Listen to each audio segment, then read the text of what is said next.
Não é melhor começar a gravação já quando dá início, não? Meu medo todo, Nath, é o computador De parar. travar? Pronto, beleza. Tranquilo, amigo. Vocês que dizem o horário para começar, sem problema. Tô aqui, nervosa.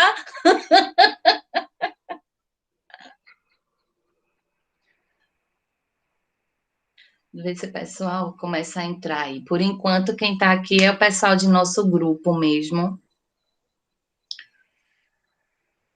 Hoje coincidiu de ter um outro webinário. Tá, já está começando a entrar aqui o pessoal.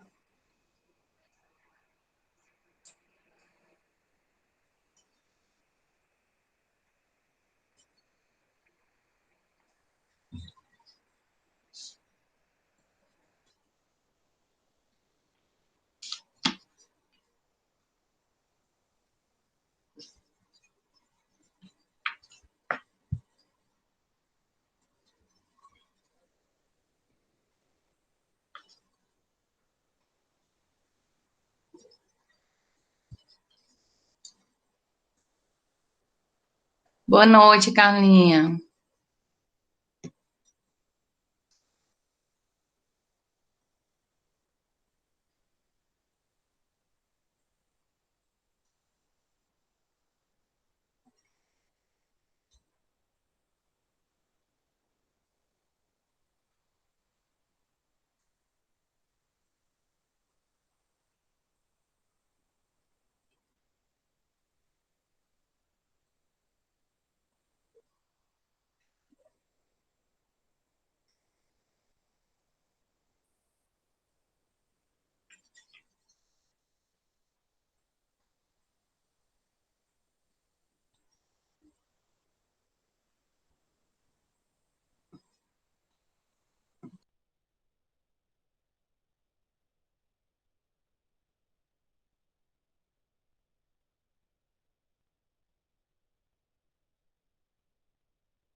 Mas 18h10 já, acho que a gente já podia ir começando, até mesmo pelo tempo, né? E quem for chegando, a gente vai adicionando.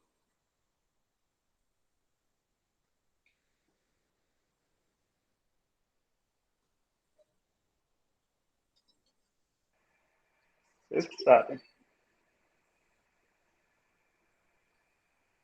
Deixa eu tentar aqui só falar com Maiane, que eu acho que a conexão dela. Ah, voltou. Então, podemos iniciar? Sim, Mai.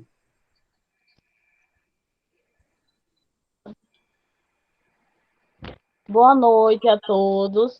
Eu sou a Maiane, do 8º semestre de Pedagogia.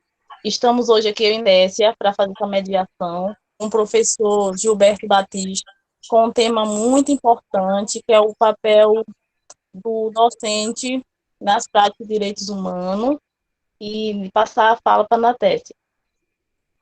Olá, gente, boa noite a todos, sejam muito bem-vindos. Nossa terceira palestra, né, ciclo de palestras aqui do webinário do PREC, com o apoio da Uninasal.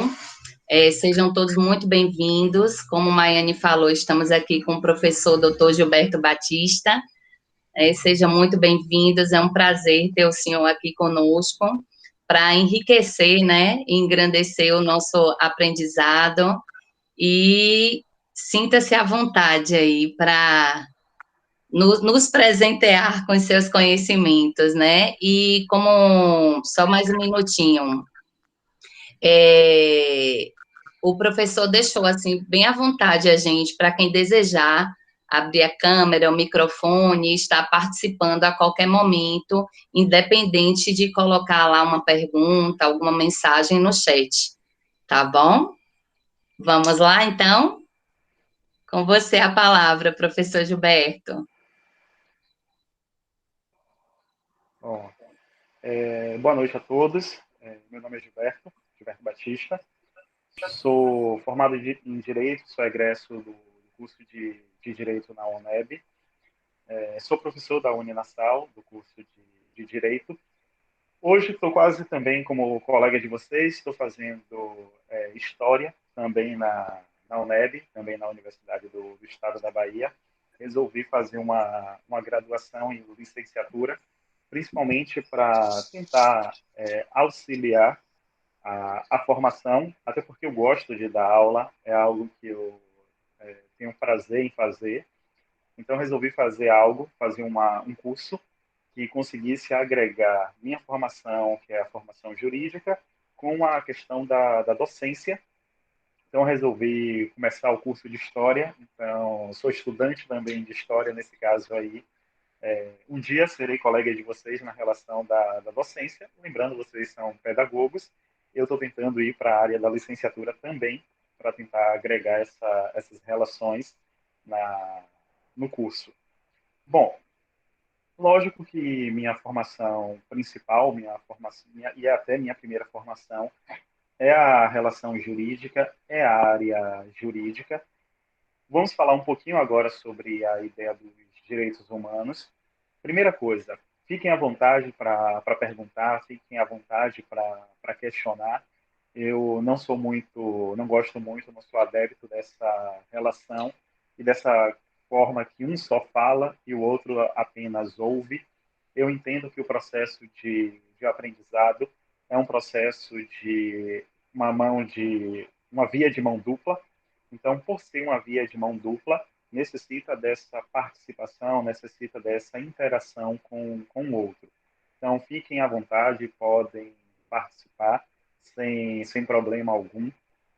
Podem interromper, não tem um problema com isso, de quebra de linha de raciocínio. Bom, até porque o importante aqui é vocês, o importante na relação de aprendizado é sempre o aluno, nunca o professor. O professor nunca é o protagonista na relação de aprendizado é sempre o aluno. Então, fiquem à vontade, podem questionar sem problema nenhum.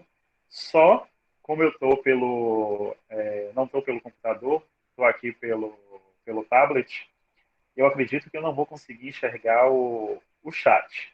Então, se forem fazer uma pergunta, não tem problema, podem ligar o microfone, porque pelo chat eu não vou conseguir enxergar. A única coisa que eu achei ruim em fazer agora pelo tablet é que a câmera fica maior, a câmera do computador é mais focada, e aí com com essa câmera do tablet, você percebe que nessa quarentena, seu rosto ficou um pouquinho mais redondo. Então, senti falta agora da câmera do notebook por isso, porque o tablet ele dá uma. Então, eu acho que eu vou naquela relação. Não dizem que a câmera engorda a pessoa, então eu vou dizer que é a câmera do tablet que me estica, e aí meu rosto fica um pouquinho redondo por conta da câmera do tablet. Não foi por conta desse período de quarentena, não. Tenho certeza que é a câmera do tablet que faz esse efeito aí. Tenho certeza absoluta disso. Então, bom, antes de falar sobre a ideia do papel docente em relação aos direitos humanos, é bom falarmos um pouquinho sobre o histórico dos direitos humanos, o que são direitos humanos. Então, antes de falar do papel do professor, do papel do docente nessa relação que envolve os direitos humanos, antes eu vou tentar explicar, de forma simples, lógico, o que são os direitos humanos. Eu passei um material em PowerPoint para vocês, material simples. Depois eu vou tentar mandar um material que eu estou elaborando para o curso de Direitos Humanos, que é com textos, com artigos. E eu vou mandar para vocês também, vou mandar por Vanessa, para vocês terem acesso. Material de apoio que eu acho interessante. Lembrando, nosso objetivo aqui, embora a minha formação seja uma formação jurídica, evitar essa ideia de juridiquês, evitar, como eu costumo dizer, como o pessoal do direito gosta de falar, os data vênia. Não vamos aqui nenhuma linguagem jurídica, vamos evitar isso. Nosso papel, nossa função é tentar fazer com que o direito seja entendido por todos. E, inclusive, é uma das críticas que eu tenho em relação às normas, em relação às leis, é a forma como ela é construída, o vocabulário que ela é construída. Aí é um vocabulário com a ideia de relação de poder mesmo, é fazer com que a compreensão seja difícil, para que as pessoas não entendam. Em muitos casos, você não entende o que está ali na lei, e acho que o papel da lei é que todos possam entender, é que a lei fosse o mais simples possível e que qualquer pessoa, ao ler, tivesse noção e tivesse um entendimento do que é o direito dela. Então, essa relação dessas palavras extremamente difíceis, em alguns momentos extremamente exóticas, até porque o direito usa muito palavras em latim, não tem nada a ver com o que vamos falar agora, até porque eu tenho uma crítica em relação a isso, porque afasta a sociedade, afasta o usuário do direito, aquele que o direito tem como finalidade, acaba não entendendo. E aí sendo uma linguagem que acaba sendo privativa do pessoal da área do direito, e para mim isso é um erro, até porque o usuário final das normas é a sociedade. E a sociedade, como esse usuário final, eles deveriam entender o que as normas colocam, deveriam entender o que o direito estabelece. Então, a primeira questão é o seguinte: os Professor, direitos humanos, por que ter direitos humanos? Oi, quando o pode senhor falar, desejar que passe os slides, é só pode falar, tá dizer, bom? pode passar. Pode. Ah, só um momento. Não pode Ou passar aí você o vai primeiro. colocar aí. Pode, Só um momento que o colega está compartilhando aqui. à vontade. Pronto. Aí o senhor não consegue ter acesso a isso, ao slide ou só ao chat? Exato. Ah, Não certo. consigo ter os slides também, não. Acho que vocês conseguem passar aí. Não, pronto. Aqui, eu consigo enxergar. Mas passar, Professor, boa noite. Me tira uma dúvida. oi. O senhor consegue Oi. visualizar o slide? Até duas. Consigo. Visualizar eu consigo. Ótimo. Qualquer Só não coisa é consigo só passar, avisar eu para a acho. gente passar. Passar não consigo, não. Pronto. Pode colocar aí no quarto slide.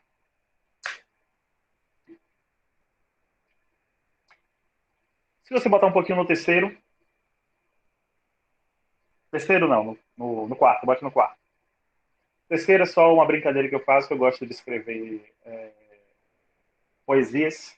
Não que fiquem boas, que nunca ficam, mas eu gosto porque é uma forma de manifestação da expressão, eu acho interessante, acho importante. Bom, o primeiro slide é só uma brincadeira que eu faço, que eu gosto. Eu acho essas relações importantes. Eu acho que os memes imitam a vida. E aí é um que pergunta o seguinte: alguém já leu a Constituição inteira? Sabe se no final o Brasil morre? A gente está precisando descobrir isso, está precisando saber se realmente, ao final da leitura da Constituição, o Brasil sobrevive ou não nessa grande novela que é o Brasil. Eu acho que o Brasil está mais para isso mesmo, está mais para uma novela de Manuel Castro do que qualquer outra coisa. Mas seguindo a vida, seguindo adiante, como sempre fazemos, precisamos, quem sabe, mudar o final da nossa novela. Não conseguimos mudar o início e nem o transcorrer, e nem o meio, mas quem sabe a gente consegue mudar o final dessa grande novela que é o Brasil. Pode passar de slide.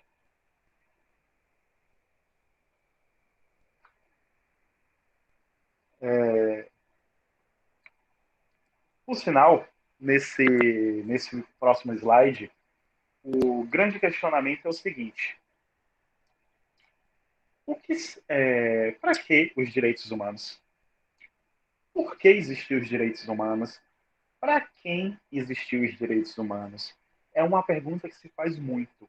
O porquê da existência, porquê dessa ideia que temos de direitos humanos? Para que existir direitos humanos? E se questiona muito isso, e hoje quando se fala em direitos humanos, se fala de uma forma muito pejorativa, as pessoas não conseguem compreender o que são os direitos humanos e para quem são os direitos humanos. Então, de forma muito superficial, as pessoas acham que os direitos humanos são questões ruins. Tem até um meme falando desses negócios de meme, que eu acho interessante, que seriam dois cachorros discutindo, e aí um diz o seguinte: você viu que surgiu uma lei que protege os cachorros? A ele: para que isso? Tem que ter lei para proteger cachorro, não. Cachorro aqui não tem que ter lei protegendo, não. É quase o que temos com os seres humanos. As pessoas acabam renegando os direitos humanos sem entender. E aí temos que falar a relação que envolve os direitos humanos, e aí falando da ideia de construção histórica do que são os direitos humanos, passa muito, principalmente, e aí falando da construção que temos hoje, pelo pós-Segunda Guerra Mundial. Por quê? E aí temos que falar, todo o direito no mundo acaba sendo alterado pelo chamado pós-Segunda Guerra, pelo pós-guerra, e aí não só a construção dos direitos humanos, mas a construção dos direitos nos estados, a construção do direito em cada país. E por que isso muda no chamado pós-guerra? Porque durante a Segunda Guerra Mundial foram cometidas atrocidades, e aí temos que falar, foram cometidas atrocidades tanto pelo chamado eixo, o que chamamos o eixo são os países formados pelo Japão, pela Alemanha e pela Itália, assim como foram feitas atrocidades pelos países aliados. E aí podemos citar, por exemplo, o lançamento da bomba atômica pelos Estados Unidos no Japão. Então, de todos os lados, foram praticadas atrocidades durante a guerra, e isso, a humanidade não poderia repetir isso, não poderia repetir o que tinha ocorrido durante esse período, então precisava mudar, precisávamos passar para um novo patamar das relações que eram das relações entre as pessoas. E aí surge a tentativa, e diversas tentativas realmente, de mudar isso, e mudar isso através do quê? Através também das relações normativas. Lógico que quando falamos de direitos humanos, alguns vão dizer que uma ideia de direitos humanos já existia muito antes. Então, em Roma já poderia ter uma ideia de direitos humanos, quando em Roma quando Ciro assinou uma carta lá, um papiro, para abolir a escravidão em Roma, já se discute, isso seria já uma norma de direitos humanos. E quando se fala em história dos direitos humanos, e aí tem essa construção, cada pesquisador vai dizer que em determinado momento da humanidade teve o quê? Teve uma norma, teve um ato que foi praticado que pode ser considerado uma norma de direitos humanos. Mas quando falamos de marco histórico dos direitos humanos, é o quê? É a Declaração Universal. E essa Declaração Universal surge principalmente no pós-guerra. E é importante, lógico, o pós-guerra mudou muita coisa, mudou as relações entre o Estado, mudou as relações entre os direitos humanos, mudou a relação entre a educação. Hoje temos, na verdade, o pós-guerra mudou o mundo. E aí temos que falar que o pós-guerra realmente mudou a relação com o mundo. Tem um livro que eu acho interessante que não tem nada a ver com direitos humanos, mais ou menos, não tem nada a ver com direito, que é um livro que eu acho interessante. O nome do livro é A Questão da Culpa, que o autor, ele faz uma abordagem sobre a Alemanha nazista, a Alemanha totalitária, e que todo mundo tinha culpa na construção daquele Estado nazista. E aí ele diz, o parlamento que permitiu que Hitler fizesse aquilo teve culpa. A sociedade que votou nele teve culpa.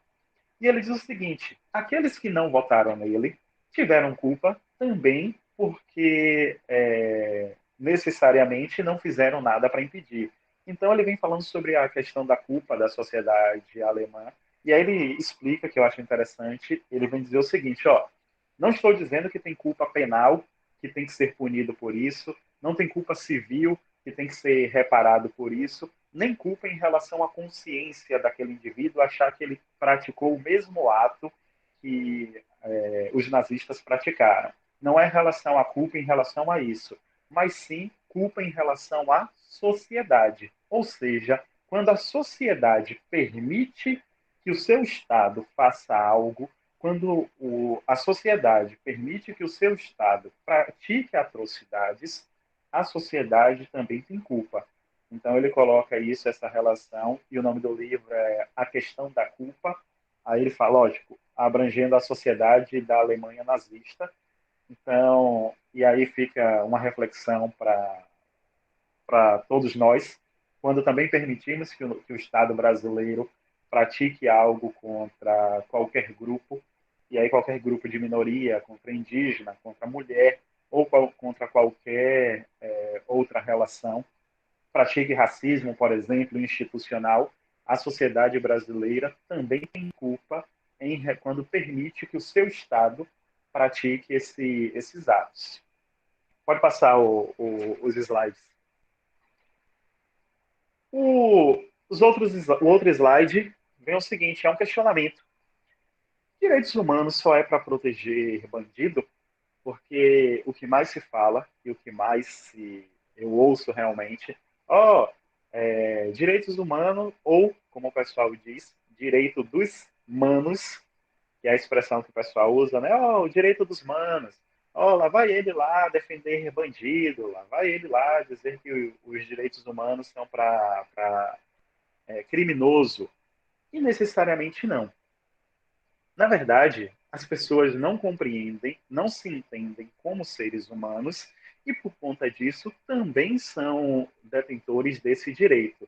E principalmente o seguinte: o direito humano tem uma característica. Qual é a característica? Ele é universal, ou seja, ele é inerente a qualquer pessoa que venha a nascer. Você nasceu com vida, automaticamente você é considerado que um ser humano e automaticamente você passa a ter esses direitos. E lembrando, os direitos humanos são diversos, e aí diversos direitos mesmo, que vamos falar de alguns deles aqui, para justamente explicar essa relação que envolve o direito humano e principalmente o papel do educador nessa relação com os direitos humanos.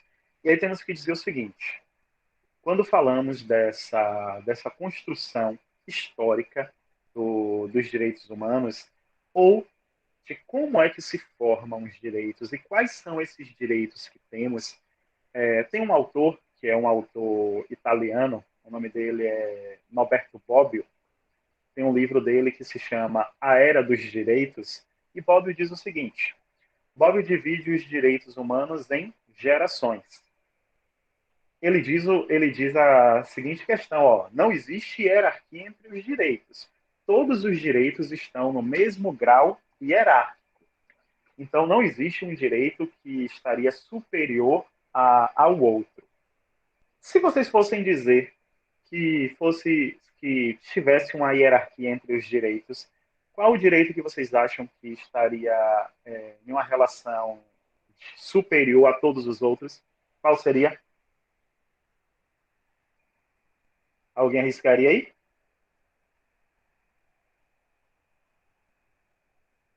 Alguém arriscaria aí um direito que estaria acima dos outros? O direito à vida? Direito à vida. Exatamente isso, Rodrigo. Direito à vida. Direito à vida. Professor, Pois é. você fala em relação a direitos humanos, proteger o bandido. Eu penso muito em essa relação, onde a sociedade ela fica dominada pela mídia. A mídia em si dá esse papel que o direito humano só protege bandido, e isso fica impregnado, as pessoas não conhecem sobre a lei, como o senhor mesmo disse, é muito complicado compreender, e por a gente não ter essa afinidade em compreender o que é direito humano, a gente absorve o que a gente encontra mais fácil. Então a mídia ela utiliza da linguagem um pouco mais popular para dizer que o direito humano só defende bandido, onde a gente não compreende o que é o direito humano, o que a gente tem como direito, e a gente acaba acreditando que o direito humano é para proteger bandido. Eu, na minha infância, tive esse processo. Hoje eu estou reconstruindo algumas visões em relação a direitos humanos. Sabe de onde vem essa construção que direitos humanos são para proteger bandidos? De onde surge isso aí aqui no Brasil? Período da ditadura militar. Porque era o seguinte: os presos políticos, e tinham muitos presos políticos aqui no Brasil, e quem é que lutava para que esses presos políticos fossem soltos? Os grupos de direitos humanos. Tanto grupos de direitos humanos nacionais como estrangeiros. Lógico que na maioria dos casos eram grupos estrangeiros, até porque aqui no Brasil não tinha uma liberdade grande, mas, e por sinal, muitos advogados atuavam na proteção dessas pessoas que eram presas de forma indevida. Eu conheço um advogado que, por sinal, ele foi homenageado recentemente pela OAB, o nome dele é Augusto de Paula, que ocorreu o seguinte: ele soltava muitas pessoas, muitos presos políticos, e muitos presos políticos mesmo, essa visão de que direitos humanos são para proteger bandidos, e até que teve um dia que simplesmente o juiz virou para ele e disse o seguinte, disse, sendo sincero, é melhor você sair do país, viu? Porque o que eu estou ouvindo não é algo muito bom para o senhor. E ele realmente teve que sair do país, ele viveu um tempo na Inglaterra, mas quando se fala muito dessa ideia de que direitos humanos protegem bandidos, vem dessa relação, principalmente com o período da ditadura, que os presos, boa parte dos presos, eram presos políticos. Lógico, existiam presos que praticavam outros crimes, existiam, mas a ideia, é a construção histórica desse período e que aí perdura até hoje nessa relação. Sendo que direitos humanos é extremamente amplo. O direito à educação é um direito humano e não se coloca, não se fala. Por exemplo, se discute muito, e aí alguns advogados, alguns juristas e alguns especialistas na área dos direitos humanos falam, por exemplo, da desmilitarização da polícia militar, ou seja, a polícia militar deixar essa estrutura. E, na prática, isso também é favorável ao militar. É pensando nos direitos humanos do militar, porque ele não tem uma série de direitos que outro servidor tem. Então, quando se fala isso, também se pensa no direito do servidor militar, que é restringido a diversos direitos por conta da estrutura que se faz na estrutura militar. Então, pensa-se também no direito humano relacionado ao militar. Bom, pode passar o slide aí para falar um pouquinho dessa ideia de geração dos direitos. Quando a gente pensa nessa relação dos direitos humanos, a gente pensa, como eu falei, tem esse filósofo italiano, Norberto Bobbio, que ele chama os direitos em geração. Como assim geração? E que eu falei que quando ele coloca geração, não é hierarquia, e sim que ele estabelece o momento histórico que os direitos foram criados. Porque ele diz que não existe hierarquia nenhuma entre os direitos. Inclusive, a vida não está acima dos outros direitos. Aí vocês pensam, como não? Sem vida não existe nenhum outro direito. Sem vida não existe direito à educação. Sem vida não existe direito à saúde. Que direito à educação, direito à saúde são direitos humanos. Sem vida não existe, por exemplo, o direito à cultura. O direito à cultura é um direito humano. Então, sem a vida, como é que vão existir esses outros direitos? Como é que a vida não está acima de todos os outros? Aí eu penso o seguinte. Vamos imaginar uma situação. O indivíduo tem uma doença terminal. Ou seja, aquela doença, por conta da doença, ele já vai morrer e não tem, na medicina, nenhuma forma de cura e não tem nenhuma forma de amenizar a dor. E ele está lá só vivo por aparelhos. E percebam, está vivo lá, mantido por aparelhos, é uma doença terminal, fatalmente ele vai morrer, e não tem nenhuma forma na medicina de parar a dor. Tem como amenizar em alguns momentos, mas cessar a dor não tem. Ou seja, ele vive em constante dor. E aí vamos dizer o seguinte, ele tem a opção de desligar o aparelho e ter o direito a uma morte digna, porque aí é uma morte digna. Ou continuar com a vida e permanecer esperando se ele vai morrer hoje, se ele vai morrer amanhã, se ele vai morrer mês que vem, se ele vai morrer daqui a 2 meses, daqui a 3 meses, mas sofrendo. Esse indivíduo iria preferir continuar vivendo ou ter o direito a ter uma morte digna, como alguns países permitem? A Alemanha permite, a Suíça permite. Vocês acham que esse indivíduo ia preferir o quê? Continuar vivendo com dor, sofrendo, sabendo que não tem cura e não teria forma de cessar a dor? Ou preferia desligar o aparelho e ter uma morte digna?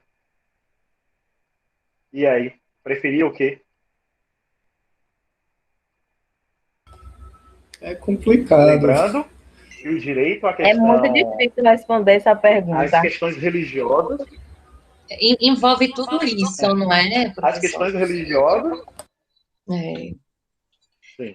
Tem gente que já diz logo, né? Vai preparando. Olha, se eu chegar numa situação assim, por favor, desliga tudo, não me deixa sofrendo.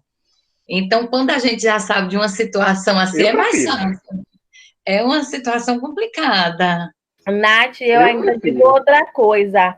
Ainda que a pessoa diga, né, que se estiver no leito de dor, próximo à morte, que desligue tudo, tem o sentimento da família em deixar aquela pessoa viver, porque para ela é melhor que a pessoa esteja ali ainda sofrendo do que perder essa pessoa e não vê-la mais. É uma decisão muito difícil, ainda que a pessoa decida, ou se estiver nessa situação, desliga, mas e a família? Mas não é um Também ficar pensamento meio egoísta da família, não? Porque ela não está pensando na pessoa, está pensando nela, está pensando no sentimento Eu dela. acho que Ela não se quer for perder aquela pessoa. se for por questões de direito, se aquela pessoa já tinha pedido nessa questão de quando está nesse estado de vida, fazer o que tinha que ser feito, eu acho que o direito do momento é dela, ela que sabe o que está passando naquele momento e a família tem que aceitar e fazer isso. A minha visão é essa. Mas quando a gente já sabe, né, que foi um pedido da pessoa se estiver nessa situação, porque caso contrário a gente quer lutar até o último momento. Infelizmente, nós somos egoístas, sim. A gente quer a pessoa, ainda que passando por uma situação de dor, a gente quer a pessoa viva. E quantos casos a gente já viu aí de passar anos e de repente voltar, e aí? Deixou nosso coração assim. Mas também, Schumacher, por exemplo, está aí. Até hoje até hoje não teve nenhum sinal de melhoras, nem nada. Continuou aí nessa situação. Então, eu particularmente acho que a família só mantém ele vivo pelo sentimento pessoal da família. Não, Professor, por mim, desligava o aparelho. Professor, só uma observação, muito próximo a gente agora. Oi. Essa questão sobre o coronavírus, teve hospitais que teve que escolher entre idoso e uma pessoa mais jovem. Eu acho que o direito de um era o direito de outro. Eu sei que a capacidade que tinha naquele momento não dava para atender a todos. Isso já é uma forma diferente. Então, tirou o direito de um de sobreviver para dar para o outro. Se tornou uma escolha, tirando de um para o outro. Então, naquele momento, os direitos, naquele instante ali, não era igual. Isso traz até, assim, um sentimento de revolta, né? Para os familiares que não teve nem direito de dizer, assim, um tchau, ou pode desligar, porque não tinha como entrar para falar em nada. A família ficava ali na recruta esperando um posicionamento dos profissionais. E, infelizmente, muitos recebiam essa notícia de que foi a morte, teve a escolha entre o jovem e o idoso. E, infelizmente, isso é o que aconteceu, o que vem acontecendo também. Boa noite. Boa noite. Boa noite, Pro. Boa noite. Infelizmente, em relação ao que a Sayonara colocou, a gente passa por essa situação, não só em relação ao coronavírus, né? Mas também em relação às UTIs normalmente, porque não tem leito, né? Não tem leitos para todas as pessoas que necessitam, e aí a prioridade realmente ficam para as pessoas que têm mais chance de sobrevida, e isso é muito ruim, isso é muito difícil, inclusive para os médicos, né? Que fazem essa escolha. Na realidade, não é nem uma questão de desligar o aparelho ou não, é de quem vai para a UTI, né? Para ter mais chance de sobreviver. E é uma decisão muito difícil para quem está na área médica fazer, mas assim, pelos protocolos que se tem e pelas convenções, eu acho, e pelas questões que são discutidas entre o Conselho de Medicina, a escolha é justamente por aqueles que teriam, né, teoricamente, mais chance de sobreviver, né? Mas, infelizmente, eu também acho que isso não é justo, porque a gente deixa, né, algumas pessoas, por serem mais idosas, por terem menos chance de sobrevida, e a gente acaba perdendo essas pessoas por não ter leito disponível para todo mundo, que eu acho que é diferente do que Gilberto está falando aí, né? Que Gilberto está falando de você realmente fazer uma opção por desligar o aparelho, né, que mantém a pessoa viva ou não. Boa noite. Boa noite, Gilberto. Boa noite, turma. Eu sou Sandra. Na minha opinião, não desligo. Por dois motivos. Primeiro, eu sou profissional de saúde, então eu acredito na vida. Segundo, eu sou evangélica. Não jamais ia desligar, né? E quando a Sandra, ela colocou, aconteceu isso com meu pai. Meu pai foi tirado do UTI, porque um médico foi acidentado, caiu num poço, né? Com seu carro, e meu pai foi tirado. E logo no outro dia seguinte, ele veio a falecer. Pensando nisso, na questão religiosa, lembrando que estamos falando que não existe hierarquia entre os direitos. Vamos imaginar o seguinte: um procedimento médico que tem que ser feito, e esse procedimento médico viola sua crença religiosa. E aí, entre salvar a sua vida, fazer um procedimento médico e violar uma crença religiosa, a vida não seria mais importante, que vocês disseram? Para mim, sim, mas aí para quem tem essa crença. Professor, meu esposo está participando da aula junto comigo. Ele também é da área de saúde e ele gosta muito dessa questão do direito à vida. Aí ele quer falar. Fala. Boa noite a Pode todos. falar, Sandro. Boa noite a todos. Algo Seja rápido. Sou o Sandro e, assim, claro, com todo respeito à nossa colega Sandra, e a área de saúde ela vai discutir acerca desses direitos, né? Direito à vida e dentro da lei. Mas um dia, um debate em sala de aula, até o emocionante. A professora estava dizendo que, nesse quesito da religião, e nessa situação, um exemplo que hoje observamos, a doação do sangue, né? Há uma religião específica que ela não permite, mas agora não é a religião, e sim a salvar a vida. E nesse quesito, mesmo que depois venha a haver ali uma punição, entre aspas, um processo, mas preferimos salvar a vida do que aquela vida venha a morrer. Então, nesse quesito vai sim a vida, e depois observamos aí com os senhores e doutores que venham nos cobrir. Muito obrigado. Mas é o seguinte, parabéns, obrigado pela participação. Como é o nome mesmo? Sandro. Parabéns, Sandro.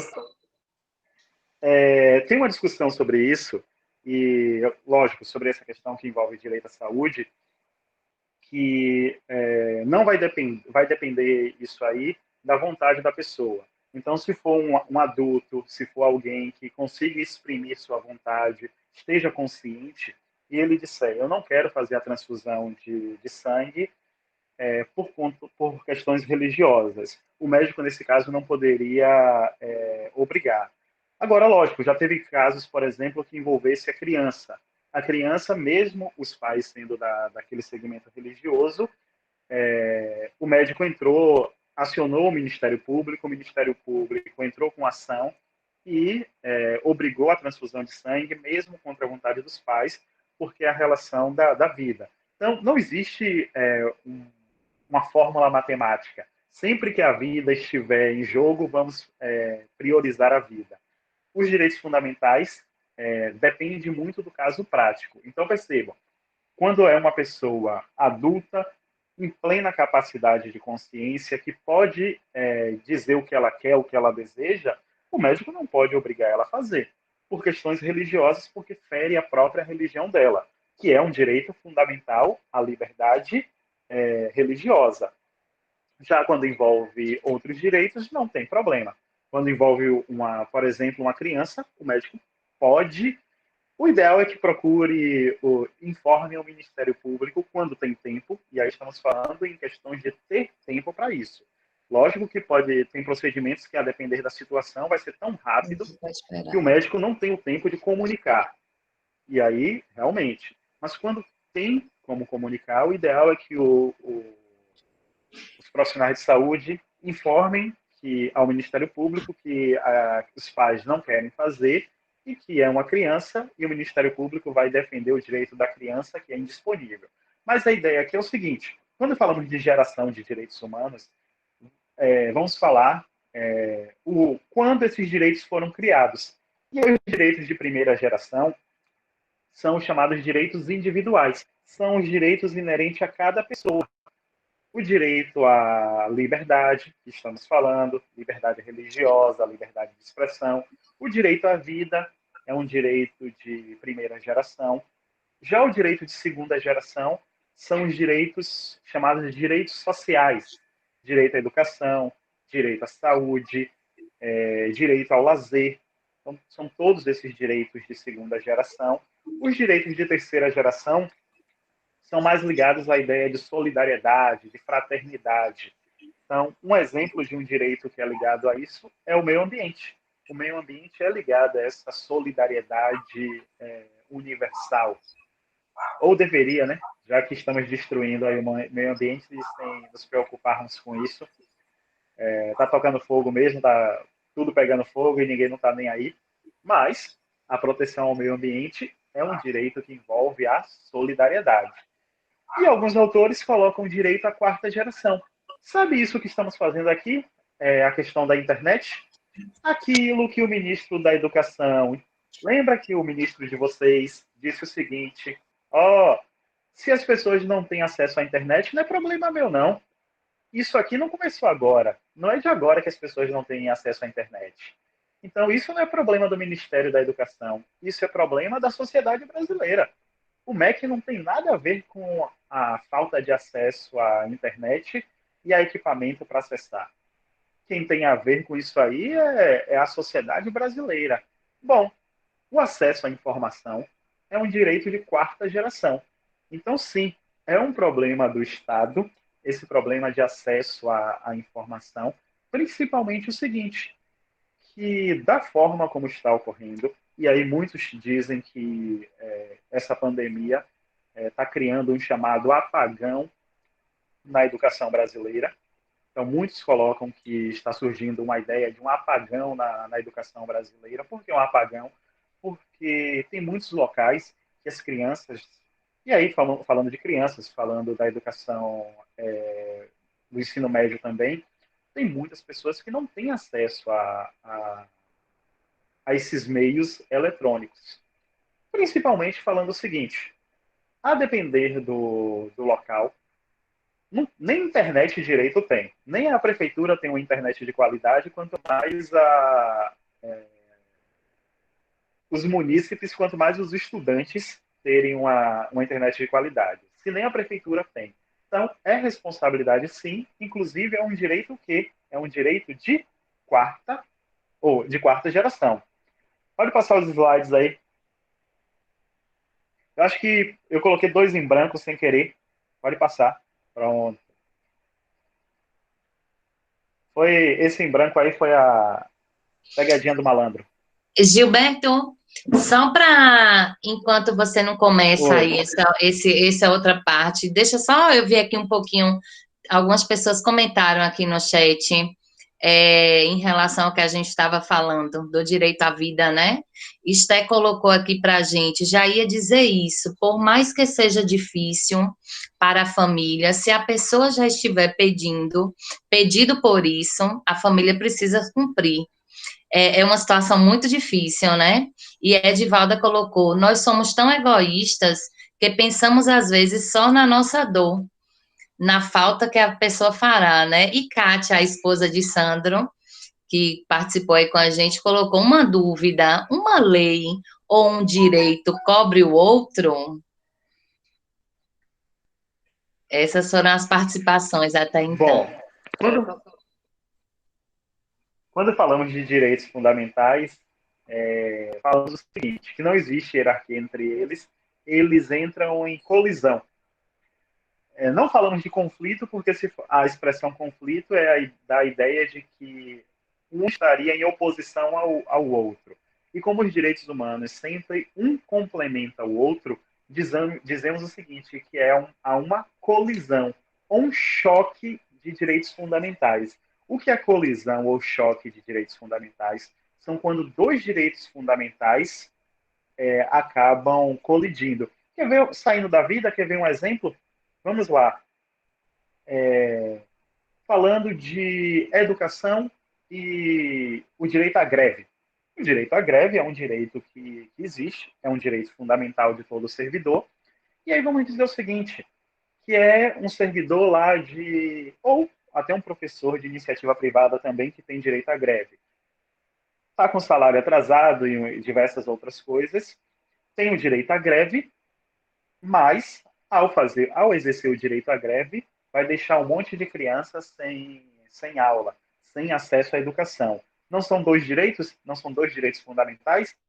E esses dois direitos fundamentais, lógico, como eu falei, não tem a ideia de conflito, tem a ideia de colisão. O que é colisão? É choque. Esses dois direitos fundamentais vão se chocar. Aí a pergunta é, sempre vai prevalecer um em relação ao outro? Não. No caso prático é que se decide.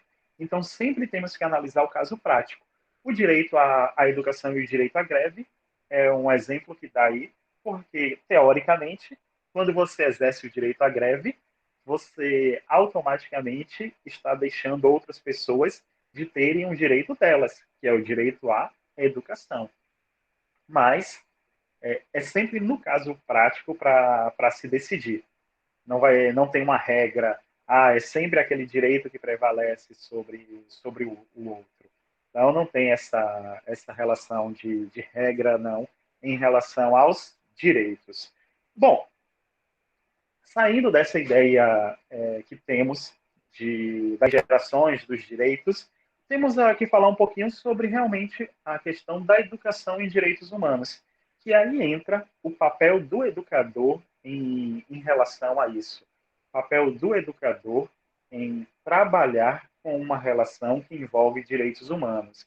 E aí, principalmente, passa pelo seguinte, Professor, vocês mais do que eu sabem disso. Oi, não ouvi. Tem alguém falando aí, não sei se está falando comigo? Sou eu, é Rodrigo. Está conseguindo compartilhar Oi, a Rodrigo, tela? diga. Está sim, Rodrigo. Tá certo. Obrigado. Obrigada. Pode Pronto. continuar, Gilberto. Desculpa. Não tem problema. Quando falamos dessa relação da educação, vocês mais do que eu sabem que criar uma disciplina para qualquer coisa é um fracasso. Então, tem lá, vamos falar sobre educação ambiental. Aí vem alguém e diz, já sei, a gente cria uma disciplina de meio ambiente. Não vai dar certo, não vai funcionar. As crianças não vão conseguir aprender aquela relação do meio ambiente. Aí vamos tratar de direitos humanos. Então, vai fazer o quê? Vamos criar uma disciplina de direitos humanos para as crianças. Não vai funcionar. A criação de disciplinas isoladas não funciona. E, como não funciona com outras áreas, muito menos com os direitos humanos, que é uma área extremamente interdisciplinar. Por que extremamente interdisciplinar? Porque os direitos humanos estão em tudo. E aí dá para você abordar os direitos humanos em todas as relações. E precisa ser feita os direitos humanos inerentes a todas essas relações, porque o grande papel aqui é justamente fazer com que a criança, fazer com que o jovem, fazer com que o adolescente, ele tenha uma questão de pertencimento. Ele entenda que ele é ser humano e, por ser ser humano, ele tem todos aqueles direitos são inerentes a ele. E ele pode usufruir de tudo aquilo. E uma questão interessante que eu estava falando com um amigo, estava debatendo com um amigo recentemente. Esse amigo meu é juiz, Romeu Gomes, o nome dele. E ele é juiz recentemente. Na verdade, ele é até bastante jovem. Ele tem 30 anos. E aí eu falo com ele, bom, ter no 30 anos já ser juiz é algo importante e realmente difícil dentro de um concurso que é extremamente difícil. E eu brinco o seguinte com ele. A sua geração de juízes que estudou com outra cabeça vai entender o seguinte. Quando alguém bater na porta do judiciário dizendo o seguinte, a LDB fala sobre a questão do acesso à pessoa com deficiência. Tem o Estatuto da Deficiência, que também fala que essas pessoas têm direito à educação, têm direito a uma integração na educação. O local que eu trabalho, ou a escola que tem, não tem nem rampa de acesso a cadeirante. O piso tátil, o indivíduo tem que ser ninja para desviar dos buracos, desviar do poste, desviar da cadeira que botaram ali no meio desviar lá a rampa lá de acesso ao cadeirante é tão íngreme que só falta o looping para ser uma montanha russa. Então, que escola é essa que não dá acesso a essas pessoas? E aí, esses juízes, que principalmente eu acho que são juízes mais novos, vão entender o seguinte, ó, essa pessoa tem direito, ela sabe que tem direito, eu tenho que conceder o direito que ela tem. Eu tenho que dar uma sentença aqui para que o município dê acessibilidade à escola, faça a escola com acessibilidade, faça a escola com rampa de acesso, faça a escola com piso tátil, e um piso tátil que é eficiente, não esse piso tátil aí que inventam, que botam um poste no meio. Sim, em Salvador tem um poste no centro, no meio do piso tátil, e pasmem, fica em frente ao Instituto de Cego da Bahia.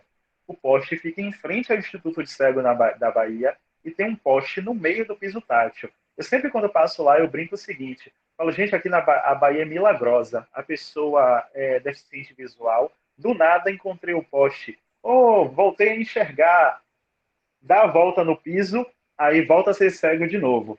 A Bahia é milagrosa, Salvador é um negócio sério.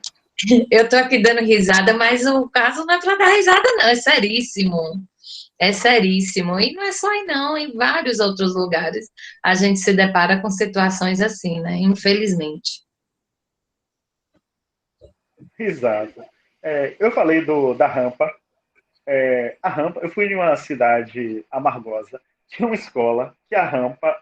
Eu estava com um amigo que era engenheiro civil, aí ele brincou o seguinte: ele falou, rapaz, o cadeirante descer nessa rampa aí, ele vai parar do outro lado da rua, porque a rampa é tão íngreme. Ele falou, o cadeirante vai passar do outro lado da rua. Aí eu brinquei com ele. Eu falei, para ser uma montanha russa só falta o looping aí para ele dar a volta. E aí são questões que envolvem a relação de direitos humanos e envolve principalmente o papel do educador nisso.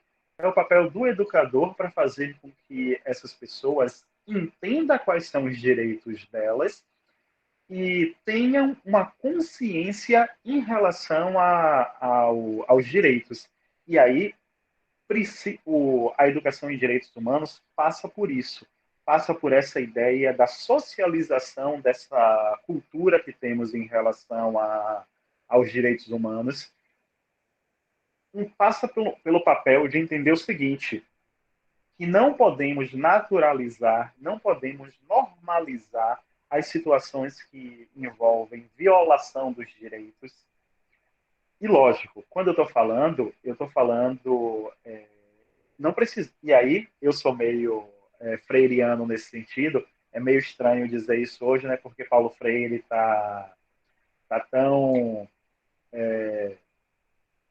as pessoas, quando falam, a teoria de Paulo Freire, aí se coloca um monte de coisa, daqui a pouco alguém vai me chamar de comunista aí, é comunista, tá falando Paulo Freire. Mas eu particularmente entendo que temos que atrelar essa educação em direitos humanos a esses preceitos. Você não pode falar com uma criança, por exemplo, vou citar aqui relações de direitos humanos de uma criança lá na Noruega, lá na Dinamarca. Aquela Greta, aquela menina lá que fez um papel importante na questão do meio ambiente, da preservação ambiental. Você não vai citar os direitos humanos relacionados à situação lá da Noruega.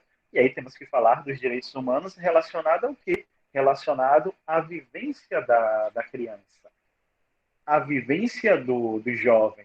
E aí temos que o papel do educador nessa relação, enquanto despertar essas relações dos direitos humanos, passa também por isso.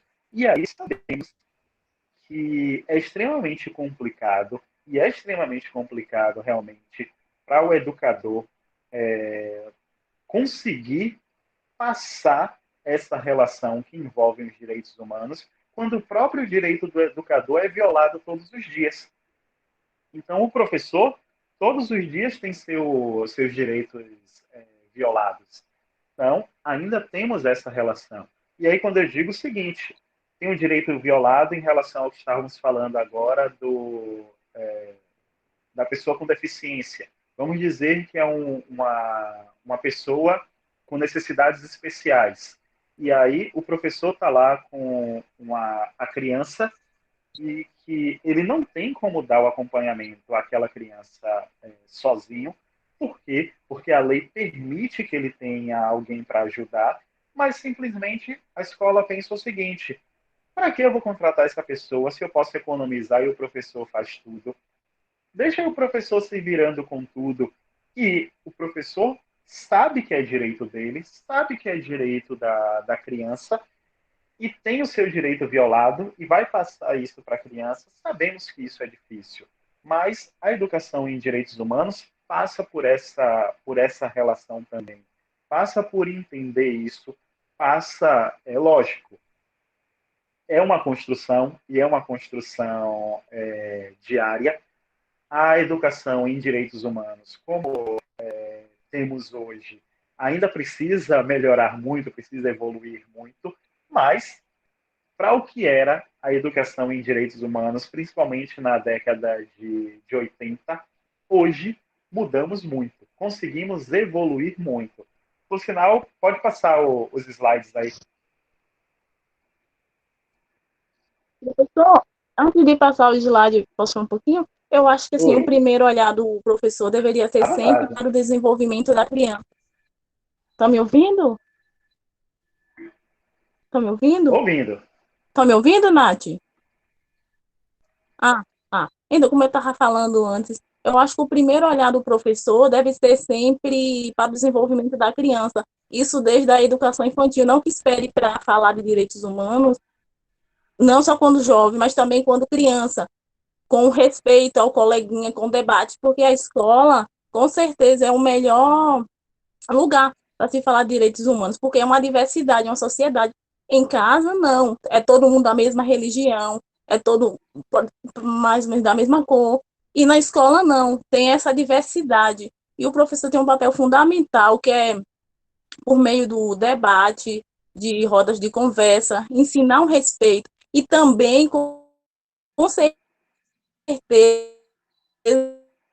a lutar pelos seus próprios direitos na escola também, porque às vezes os alunos também às vezes têm dificuldade de até reivindicar algo da escola mesmo, porque acredito que nem sempre o professor está certo, e às vezes nem sempre ele aceita aquela crítica. Aí sim, com certeza a escola precisa trabalhar também a lutar pelos seus próprios direitos, que nem todo mundo sabe lutar pelos seus próprios direitos. Tem uma frase de Rui Barbosa que fala: aquele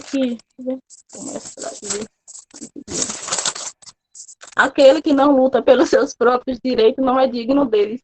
Sim, beleza, compreendo. Mas como uma pessoa lutar pelos seus próprios direitos, se a pessoa nem sabe quais direitos são esses? Sim. Por sinal, sobre essa frase de Rui Barbosa, tem um outro autor que eu acho interessante, que eu acho mais interessante do que isso. O nome do livro é A Luta pelo Direito, é um autor alemão, mas o livro, por sinal, está em domínio público. O livro vocês podem até encontrar em PDF. O nome do livro é A Luta pelo Direito. E ele diz o seguinte, que todos os direitos são conquistados através de luta. Aí ele diz que não existe direito que não é conquistado por lutas. Todos eles são conquistados dessa forma. E ele ainda diz o seguinte, se você não lutou pelo direito, não significa que não houve uma luta pela conquista desse direito, e sim que outra pessoa lutou por você.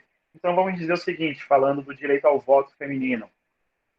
Tiveram diversas outras mulheres que não lutaram, mas as chamadas sufragistas, que por sinal tem um filme que se chama As Sufragistas, elas lutaram pelo direito ao voto, e aí todas as mulheres passaram a ter esse direito. Então é um livro que eu acho interessante, e uma passagem do livro que eu acho interessante, que ele diz isso, todos os direitos são conquistados através de luta. E quando, nesse caso, necessariamente, se você não lutou pelo direito, não quer dizer que não houve uma luta, e sim que outra pessoa lutou por você, mas houve uma luta pela conquista desse direito. Uhum. Por sinal, já que vocês falaram sobre isso, sobre a formação, tem uma discussão que, por sinal, chegou o ano passado até o STF, o judiciário acabou decidindo. O que vocês acham sobre a educação no lar, a educação em casa? Ou seja, que a criança não ser educada lá pela família, contrata um professor. Por que chegou isso? Chegou até o judiciário. Foi o seguinte, foram uns pais em Santa Catarina que eles não levavam os filhos para a escola e acabaram sendo denunciados por abandono intelectual, porque isso é crime. Não matricular os filhos na escola é crime de abandono intelectual. E eles foram denunciados pelo Ministério Público por conta disso. E eles falaram o seguinte, que o rendimento dos filhos deles era maior do que o rendimento das crianças que estavam na escola. Eles conseguiram provar que o rendimento que o filho tinha era maior do que um aluno de uma escola, de uma outra escola, qualquer outra escola, da mesma idade e da mesma série. O que vocês acham disso? Dessa educação em casa, não ir para a escola? Qual a opinião de vocês?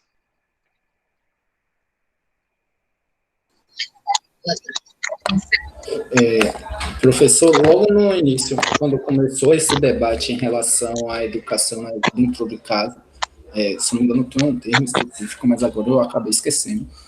Eu refleti bastante, não acho que é educação domiciliar. Educação domiciliar.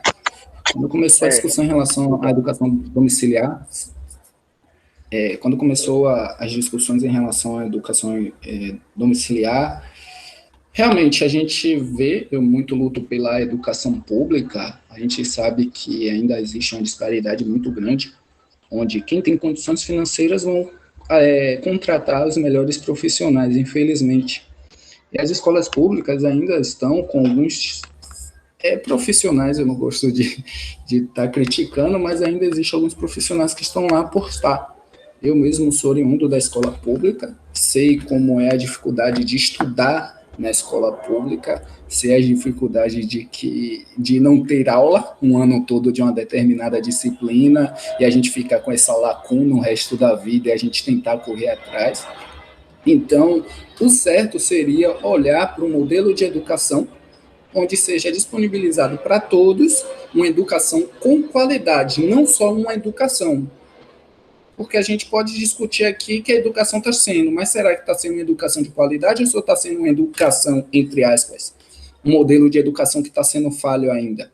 E claro que a gente pensando nessa proposta, a gente sabe que quem tem dinheiro hoje no Brasil vai ter os melhores modelos educacionais, eles vão preferir que seus filhos não estejam dentro do ambiente escolar, onde existe a questão da diversidade, onde eles vão conhecer outro modelo de educação e de vida, e nesse processo eu vejo mais como uma doutrinação da sua ideologia. Os pais tiram esse filho desse ambiente escolar, onde eles podem criar um conceito de criticidade, e eles adotam ele para dentro da sua casa, onde ele tem um controle maior dessa criança, e a partir disso ele também vai ter um controle maior da educação que a criança vai estar tendo, porque ele vai conseguir, dentro da casa dele, ter um controle do profissional que está ensinando a ele. Eu percebo esse processo, infelizmente, acontece, estão lutando para que tenha, mas é um processo que é muito complicado em relação à discussão.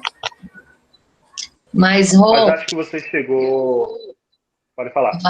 Quando ele traz exatamente isso, acho que era isso que o senhor ia dizer, a questão de estar em casa vai tirar a criança desse convívio que é tão importante? E aí, como é que fica? É a grande questão. Diga aí, Gilberto, se não é. É justamente isso. E, por sinal, quando o STF decidiu no ano passado não, acho que foi em 2018 que ele decidiu isso, foi justamente nesse sentido, que a educação não é somente um processo formal, mas esse processo que se passa de socialização do indivíduo é extremamente importante. E que você não pode privar a criança desse processo de socialização. A educação é muito mais do que conteúdo. A educação também passa por esse processo. E aí, se foi até a decisão do judiciário foi nesse sentido, dizer o seguinte, ó, eles conseguiram provar que dentro do conteúdo, a formação na educação domiciliar consegue ter um desempenho melhor. Mas educação não é só conteúdo. Educação não é só cumprir currículo. Educação também passa por esse papel de socialização. E quando você priva a criança disso, e aí eu entraria até em uma discussão maior. Será que a educação, principalmente quando falamos da criança, é só um direito? Será que também não é uma fase que a criança precisa passar e que você priva a criança dessa relação, desse convívio social? Lógico. E aí eu concordo com você, a escola em geral tem muitas deficiências ainda, tem imensas deficiências que se tem no processo educacional, e aí passa por diversas situações, em alguns momentos até por desvio de verbas, outros por, como você colocou, também sou oriundo de escola pública, e sei da dificuldade que tem dentro da escola pública. Tem momentos que você fica praticamente o ano inteiro sem professor de uma determinada disciplina, e no final do ano lá, faltando 2 meses, 3 meses para acabar, chega aquele professor para dar a disciplina, dá o ano todo em 4 meses, que é algo extremamente impossível. Não tem como o professor cumprir o currículo, cumprir o conteúdo dessa forma, mas o direito à educação não passa somente pelo processo formal de construção de conteúdo. É também um processo de socialização do indivíduo, até porque a criança e o adolescente estão em um processo de construção, em um processo de construção social. Por isso que foi o que, se eu não me engano, acho que Maiane colocou, que a ideia da educação em direitos humanos não deve ser somente no ensino médio. Concordo com ela, é você começar com a educação desde o infantil e você passar isso para a criança, e o respeito pelo outro, o respeito pela diversidade é também uma relação de direitos humanos. E aí entra nessa relação do papel do professor nos direitos humanos, porque principalmente na educação em direitos humanos. Porque o professor é como uma espécie de mediador. O professor, ele, principalmente, não tem como... Existem diversos conflitos que surgem dentro de uma escola, dentro da chamada comunidade escolar, que a escola é realmente uma grande comunidade. Existem diversos conflitos. E aí o professor ele vai precisar mediar esses conflitos. E na mediação desses conflitos, ele precisa também colocar isso, ó, o respeito pelo outro, o respeito pela diversidade, passa pela questão do que chamamos de educação em direitos humanos. É uma frase que é famosa de Nelson Mandela. Nelson Mandela, que foi presidente da África do Sul, ficou preso por muito tempo, por anos, pela questão do apartheid. Ele diz o seguinte: ninguém nasce odiando, as pessoas aprendem a odiar. Se as pessoas aprendem a odiar, as pessoas também aprendem a amar. Aí entra nessa relação com os direitos humanos. Ninguém nasce com preconceito racial, ninguém nasce com preconceito sexista, ninguém nasce machista. É uma construção social. E aí passa pela questão da educação em direitos humanos, colocar isso, ó, existe a questão da diversidade. Você tem a sua formação histórica, tem a sua formação cultural, que envolve também, parte é o processo educacional, parte é o processo da construção familiar, mas dentro do convívio em sociedade, e a escola é parte do convívio em sociedade, temos que aprender a respeitar a diversidade. E aí é um dos papéis também que forma aqui a relação que envolve a ideia de educação em direitos humanos, envolve essa questão. Por sinal, acho que isso, se eu não me engano, está no slide 13. Qual é meu horário mesmo? Meu horário é até quando? Fique à vontade. Só para saber. A gente está previsto para encerrar às 20. Oh, isso, às 20. Mas pode ir falando aí, Pronto. quando estiver mais perto, sinalizam.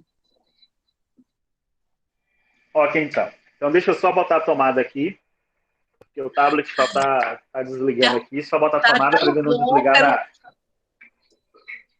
pelo menos eu estou adorando. Ele já indicou aqui que a bateria já está Realmente, queimando. Deixa eu botar na a tomada. discussão está muito boa. É bom falar um pouco sobre essa temática de educação e direitos humanos, entendeu? Eu gosto bastante dessa discussão. Estou amando. Parabéns também pela mediação, você, Mai. Tá ótimo, professor também. Boas colocações. Estou adorando até agora. Obrigada, Dico. Que bom, podem falar à vontade, não tem problema não. Então, falando aqui da educação em direitos humanos no Brasil, eu coloquei aqui um dos marcos históricos que vem na ideia da educação em direitos humanos. Lembrando, o processo de educação em direitos humanos, antes de ser um processo formal, começou com a chamada educação não formal. E aí era um movimento social que fazia isso, e temos que falar, a pastoral, principalmente a Igreja Católica, por muito tempo, tomou a frente em relação ao movimento social, em relação à educação em direitos humanos, até porque, a depender a Igreja Católica tem diversos segmentos, né? Assim como tem aí as igrejas evangélicas, as igrejas protestantes, tem diversas doutrinas dentro da Igreja Católica. Tem até uma doutrina que surgiu, tem diversos padres aqui na América Latina que seguiam essa doutrina, a ideia da chamada teologia da libertação. Por sinal, teve um padre brasileiro que foi expulso da igreja porque era signatário dessa ideia da teologia da libertação. A teologia da libertação prega que o indivíduo, lógico, as questões teológicas são importantes, mas as questões sociais também.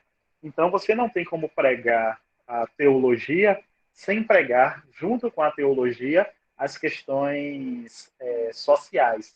E aí tem um ex-padre aqui no Brasil que foi expulso da igreja. No livro dele, ele até cita quem foi o bispo que fez o julgamento dele.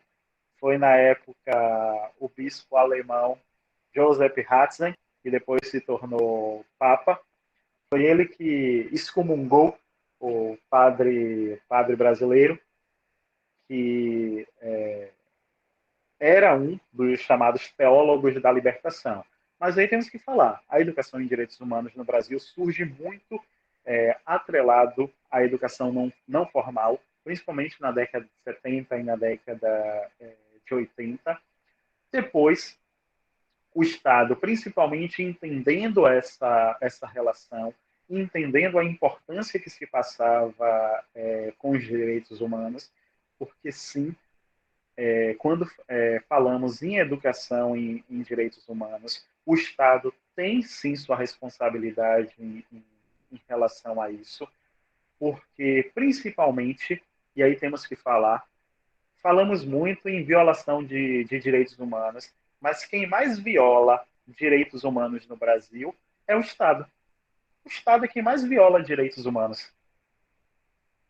E aí podem falar o seguinte, a facção criminosa tal violou os direitos humanos. É verdade, violou, concordo com você.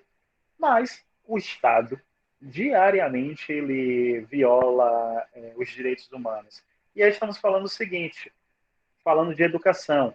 quando não tem uma criança lá, ou como ocorre em alguns locais, de que eu acho absurdo isso na escola, ter todos os dias ali para aquela criança a merenda escolar, um biscoito creme cracker com um copo de suco. Isso também é uma violação de direitos humanos, principalmente porque um dos direitos que temos, um dos chamados direitos sociais, é essa questão da saúde alimentar. E o Estado brasileiro, principalmente quando as crianças, quando o jovem, quando o indivíduo está dentro da escola, cabe ao Estado fazer isso, cabe ao Estado cumprir essa educação alimentar. Por sinal, só a título de curiosidade, tem pesquisas que mostram que a alimentação no Brasil, a qualidade da alimentação caiu muito, principalmente porque tem crianças e jovens que parte da alimentação delas é a alimentação dentro da escola. E quando eles não têm acesso a essa merenda escolar, eles já é retirado deles uma das alimentações ou das 3 refeições que eles tinham que ter. Alguém ia falar alguma coisa aí? Acho que é a Maiane. Eu. Uhum. Sim, professor. Você falando do biscoito com suco, me lembrei que na escola que eu estudava, quando eu estudei no interior em escola pública, quando tinha a merenda, era o biscoito com suco. E isso eu fico triste, por às vezes, alguns colegas meus nem tinham comida em casa. Era aquela refeição da escola que precisava. E não tinha. Isso não foram nenhuma, nem 2 vezes. Foram por muitas vezes. Infelizmente. E que mais dói é saber que esse dinheiro são desviados para outras coisas. O Estado viola isso. Não por falta, porque estava pagando o professor. E quando o senhor falou das greves, voltando ao assunto, muitas das vezes, quando tinha um professor de uma matéria específica, às vezes não ia para a escola por não ter ônibus, porque o prefeito não tinha pago aos motoristas. Enfim, isso é uma violação de direitos. Que bom, E essa questão do transporte escolar, principalmente falando na educação no interior, é muito complicado, porque tem locais que o deslocamento da criança para a escola, para o local que tem a escola, é uma distância imensa, principalmente em municípios que têm uma zona rural grande. Então, sem o transporte escolar, a criança não consegue ter acesso à educação, e não consegue mesmo. E não vamos longe, não. Camaçari, próximo daqui, e olha que Camaçari é um dos municípios que mais arrecada depois de Salvador. Não precisa não. Teve lá em Camaçari um caso que foi o seguinte: os ônibus escolares estavam com o pneu careca, com janela quebrada, e aí o Ministério Público ingressou com ação por conta disso. Querendo ou não, além de expor as crianças ao risco de andar em um veículo com pneu careca, sem as condições adequadas, ainda tem a questão da violação, que é o acesso à educação para essas crianças. Alguém ia falar alguma coisa aí? Edvalda? Sim, professor. Isso. Boa noite, professor Gilberto.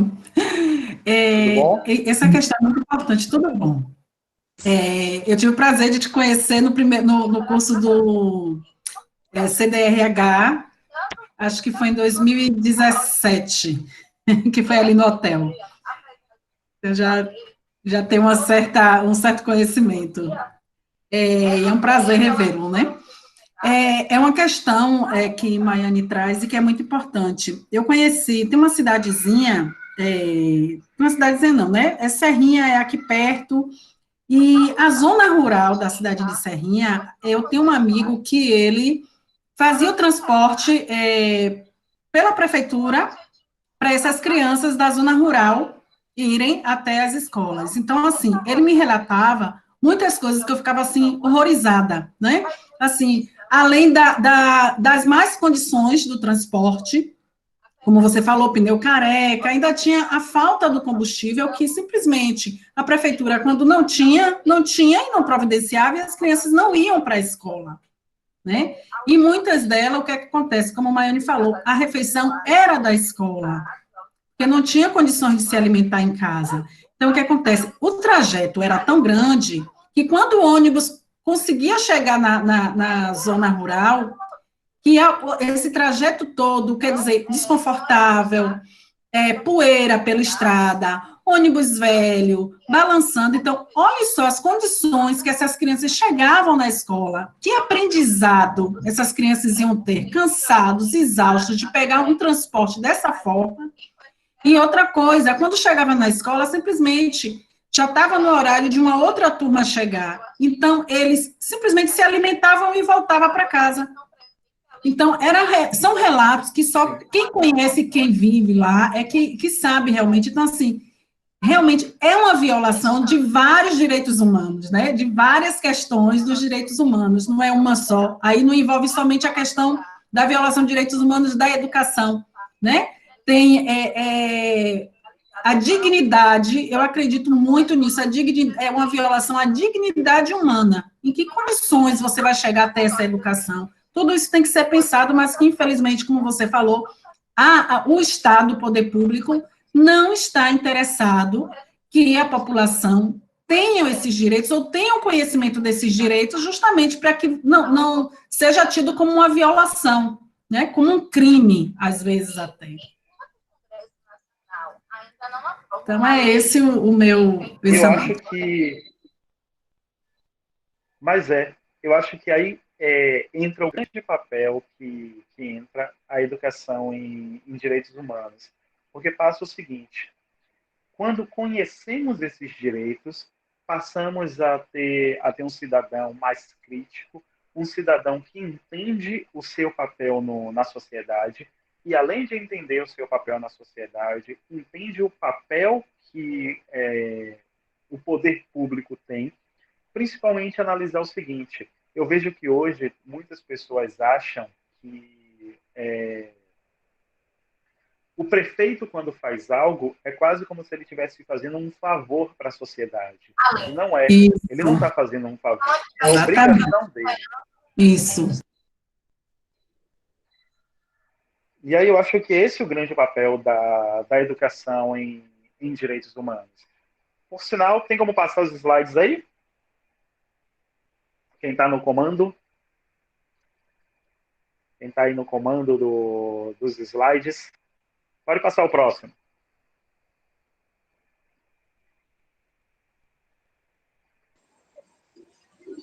Que aí entra nessa relação que tem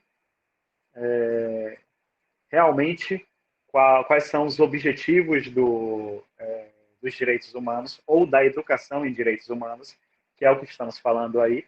E um desses objetivos é justamente esse: promover o pluralismo e o regime democrático e erradicar o autoritarismo.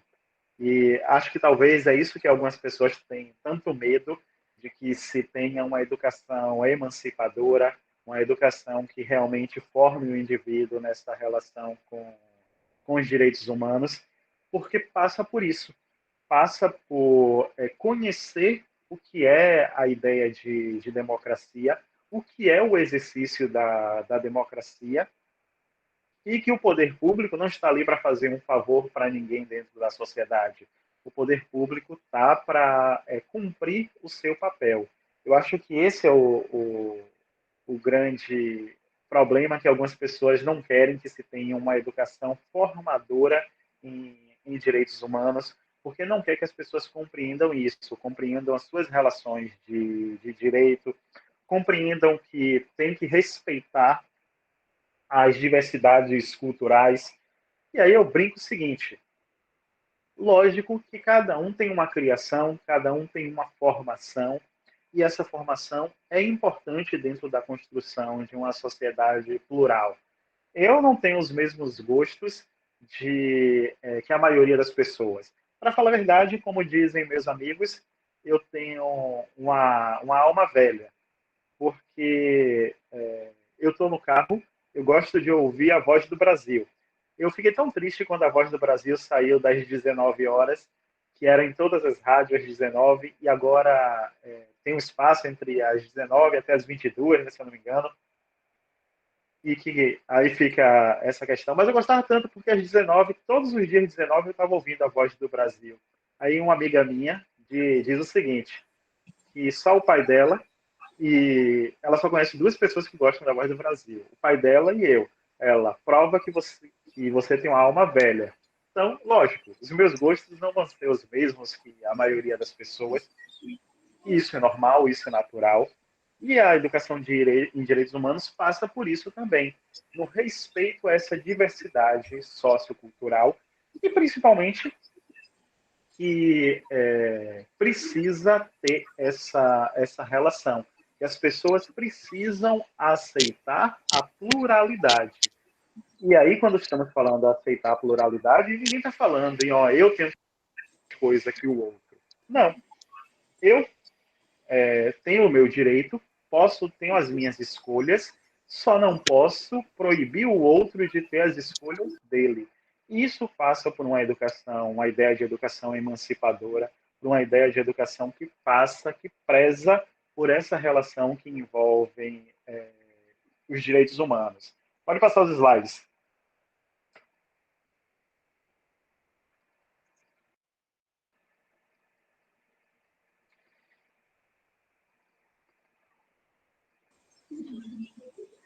Enquanto está passando aí, gente, algumas pessoas fizeram comentários aqui no grupo do PREC. Então, Simone, se eu não me engano, se quiser falar aqui, a hora é agora. Gilberto, a gente tem aí mais 20 minutinhos. Eu vou precisar só de uns 5 minutinhos antes das 20.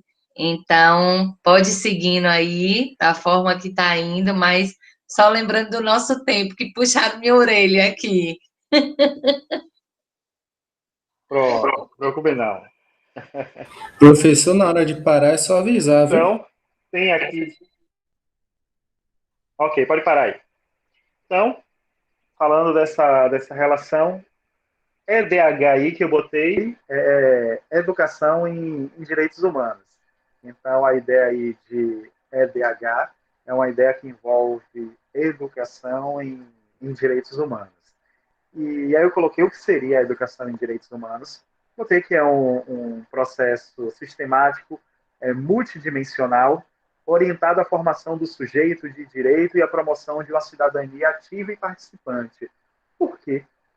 E aí é interessante, é importante falarmos.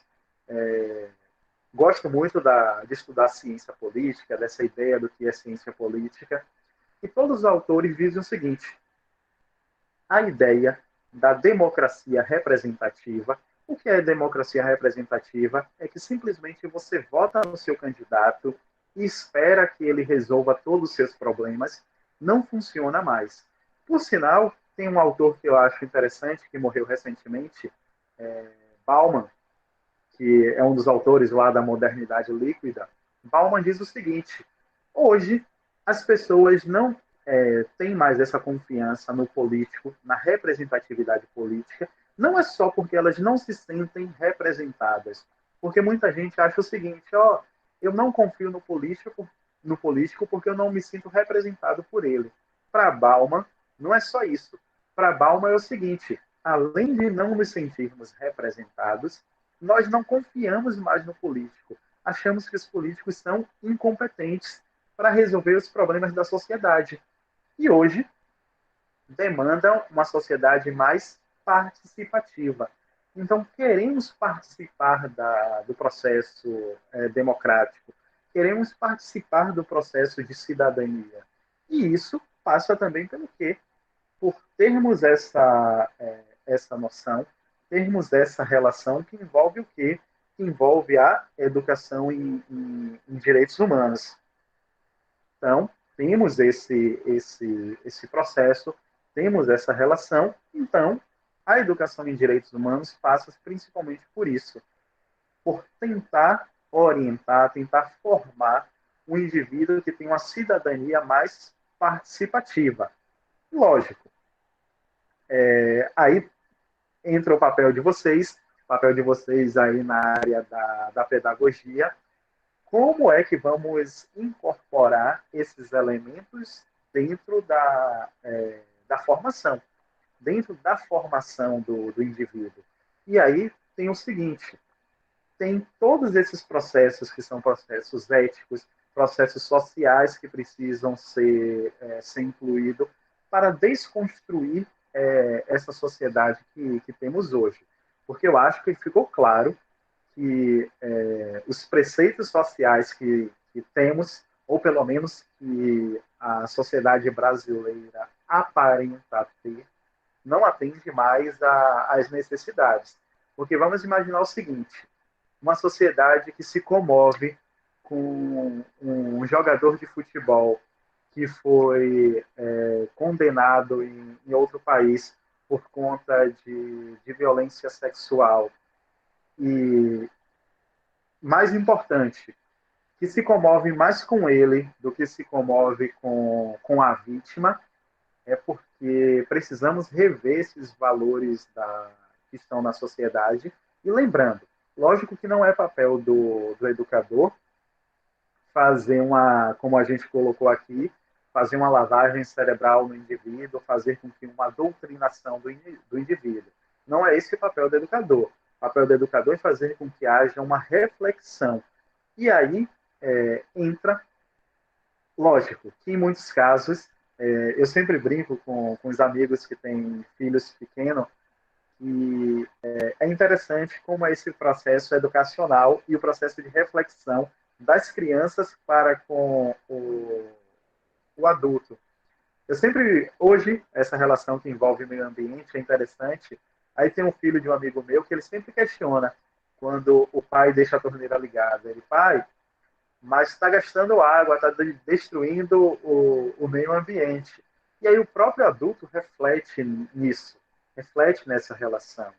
Então, lógico, muito do que vamos construir de uma sociedade, que é uma sociedade voltada para uma pedagogia que seja relacionado aos princípios inerentes aos direitos humanos, à valoração do que é os direitos humanos, nós não vamos alcançar os reflexos dessa sociedade. Eu, particularmente, desisti de achar, eu vou alcançar uma sociedade brasileira melhor.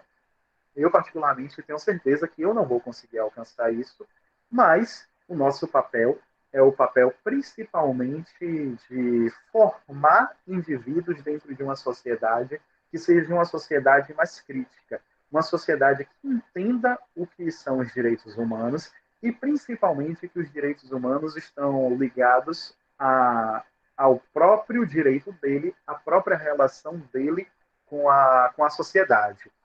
Não vou me alongar muito, não. Vou abrir aí para perguntas de vocês, porque senão vamos passar do horário. E eu tenho que passar também aqui para a Natécia, para ela dar os recados inerentes. Então, pode perguntar. Aí, gente? Professor, boa noite.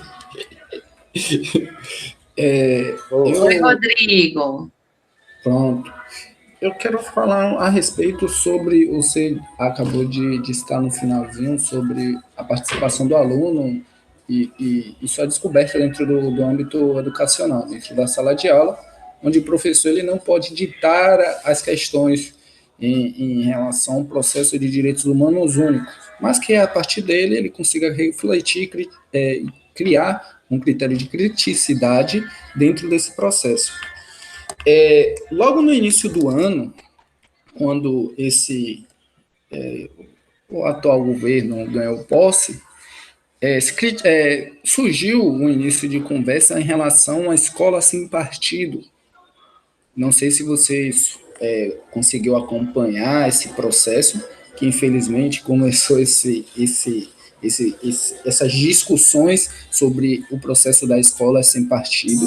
E eu queria que o senhor falasse um pouco sobre o que é, porque muita gente compreende o que a mídia ela traz sobre a escola sem partido como um abuso aos direitos humanos. E eu queria, na visão do senhor, sim, para a gente começar a refletir a respeito do que é realmente uma escola sem partido e o que o direito humano e o direito à educação entra dentro desse âmbito. O senhor poderia falar um pouco a respeito? Digo sim.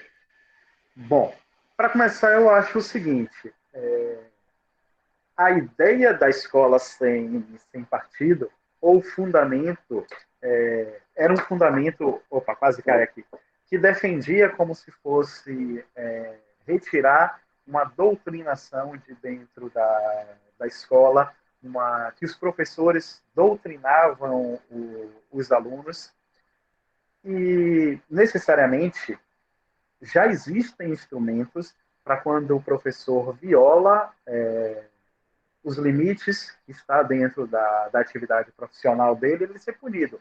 Inclusive, tem processos disciplinares que podem ser incluídos em relação a isso.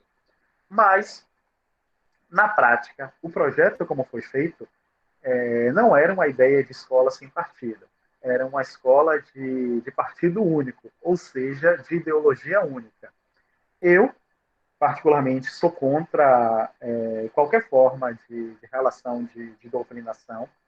Lógico, eu sou professor de nível superior e meus alunos eu deixo bem claro, e eu digo, essa é a minha opinião em relação a isso. Tem tal teoria que diz isso e tal teoria diz isso. Eu me filio a essa teoria e ainda brinco o seguinte, ao você se filiar a uma teoria, tem todas as questões que envolvem isso. Tem as questões pessoais, tem as questões ideológicas, tem as questões que envolvem minha formação. Por isso que eu acabo escolhendo essa teoria. Nada impede que você pense diferente. Na verdade, pense diferente. Inclusive, se você tiver o seguinte, eu apresentei 2 teorias, e você achar que nenhuma dessas 2 teorias consegue me contemplar e ir para uma terceira via, é possível, desde que você fundamente. Lógico que no nível superior é mais fácil você fazer isso. Já tive professores que não eram doutrinação, mas eu já tive um professor que a única opinião era dele, e ainda lembro o seguinte, ele chegou e disse, fez uma afirmação, eu fui lá e falei, professor, tal autor diz isso, que era diferente do que ele estava dizendo. Aí ele foi lá e fingiu que não ouviu o que eu disse e repetiu. Como ele repetiu, eu fui lá e repeti o que eu disse. Mas, professor, tal autor diz isso. Ele, mais uma vez, na segunda, fingiu que não tinha ouvido e repetiu uma terceira. Quando ele repetiu uma terceira, eu, na terceira vez, disse, professor, tudo bem, é um ponto de vista, mas fulano diz outra coisa. Aí ele foi lá e disse, assim fica difícil, você quer vir dar aula no meu lugar? Eu, particularmente, discordei da postura dele, porque, para mim, o papel dele era o seguinte, realmente, fulano diz isso, eu penso dessa forma, mas nada impede que você pense diferente, inclusive é fundamental que você pense diferente. Lógico que quando falamos no nível superior, isso é mais fácil, ou deveria ser. Quando falamos de uma criança que está em processo de formação, e aí que temos que ter cuidado. Tem um termo de um autor no direito que diz o seguinte, o nome dele é Marcelo Neves, pernambucano, por sinal, então só por isso eu já valorizo, é do Nordeste. Então, Marcelo Neves diz que no Brasil tem um problema de se legislar pelo absurdo. O que é legislar pelo absurdo? E aí vamos dizer o seguinte, é um exemplo, lá no interior do Rio Grande do Sul, lá em uma cidade pequenininha, lá em um caso isolado, um professor impôs ao aluno lá de ensino médio que os alunos adotassem determinado posicionamento. Esse professor está tentando doutrinar os alunos. E aí, tiramos esse exemplo isolado como se fosse a regra. E a partir de agora é o seguinte, vamos calar todos os professores não podem mais expressar teoria tal ou expressar teoria X ou Y. Por quê? Porque um professor quis lá doutrinar o aluno. Estou dizendo que não existe? Lógico que existe. E existe dos dois lados. Tem um professor que era candidato a vereador agora em Santa Catarina, por sinal, que é professor de história, e ele defendia o nazismo. E aí percebam, é de extrema direita. É alguém que defende preceitos nazistas. Está errado também. Mas, por conta disso, eu vou afirmar, todos os professores de história são professores que defendem preceitos nazistas? Não, porque eu não posso tirar o todo pela parte. Então, a Escola Sem Partido, ele quis fazer isso. Deu uma roupagem, que era uma roupagem como se estivesse defendendo uma ideia de pluralidade, mas, na verdade, estava tentando, de certa forma, trazer uma mordaça ao professor. Por quê? Porque quando trazia elementos muito severos de punição pelo professor simplesmente dar a opinião dele, que está dentro da relação, perceba, a aula não é só conteúdo. Até porque a construção do conteúdo passa por toda uma relação. Vamos dizer o seguinte, o que eu estou falando aqui, se eu for falar amanhã em outro local, vai ser de uma forma diferente, porque a interação de vocês comigo vai ser diferente com a interação que os outros vão ter.